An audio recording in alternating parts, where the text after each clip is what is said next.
Hi mga kakusina, tara lutuin natin ang adobong paa ng manok na simple pero siguradong malasa. Una, hiniwa ko muna ang bawang at sibuyas. Yan ang magbibigay ng bango at lasa sa ating adobo. Pagkatapos nilagay ko na sa kawali ang paa ng manok kasama ang bawang sibuyas, bitchin, tidbits, toyo, paminta.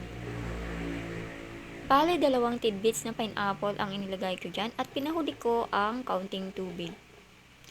Walang prito-prito, direts luto na agad, haluin lang para magpantay ang lasa ng mga rekado. Hayaang kumulo hanggang sa lumambot ang paa ng manok at lumapot ang sauce.